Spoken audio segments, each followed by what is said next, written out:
So, what part or kind of a role does the ego play in life?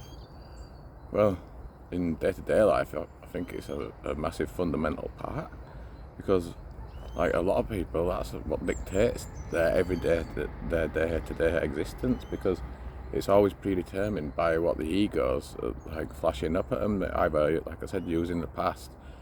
So, for example, like holding on to the history of like things and also but trying to predict the future because the ego loves trying to keep you in that fear loop, and this is exactly what happens, So, and it's like in just day to day life as well as, so for example, like in a relationship breakdown or something like that, like it's still the same. It's the ego that takes over. The way I see it is when it comes to a point like that, and you come to a crossroads, you've got two ways to look at it. You're at a crossroads, so you either go the positive way or the negative way. And I've seen quite a few of my friends recently whose relationships have broke down, and and I've seen them go completely different ways. Like some have gone like, I felt like it's a new opportunity, and others have just gone completely downhill. And it's a fundamental choice, and a lot of it is down to the ego and how you're thinking about it. So if you're sat there thinking, oh, she's like, for example, your ex-partner's happier now with a new person or whatever, and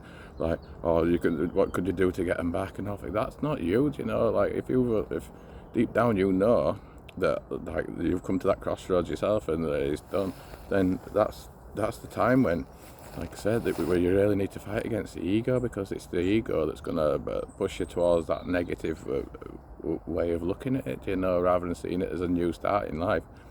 And you will, and that's how it always will be. So, like, first you've got to do is like take control of the ego. It's like for me as a personal example, like I've got a son who's in his mid-20s, and like he likes to drink all the time, and he's really stuck in this low vibrational frequency where he thinks that the drink is the only way out of it. And I keep telling him, obviously, that it's definitely not. But again, it's his ego that he's having to fight, and it's the same with anybody with any kind of addiction or something like that.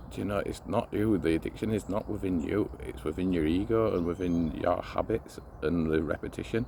So if you can change your habits and the repetition, and change your mindset from being a negative, like focused mindset, always in a fight and flight, to a positive mindset, then, and it's easier said than done, obviously, but it is definitely worth it, and it's always worth just taking a few seconds out of every day just to try and stop, just close off your mind and just stop doing whatever you're doing just for a few seconds and just close off your mind, because that helps fight the ego. So, and especially if you're feeling like the ego's really telling you and you can't shut it down, then all you need to do is take that a few seconds, just to sit down in a quiet spot, close your eyes, and it will help you out, I'm sure.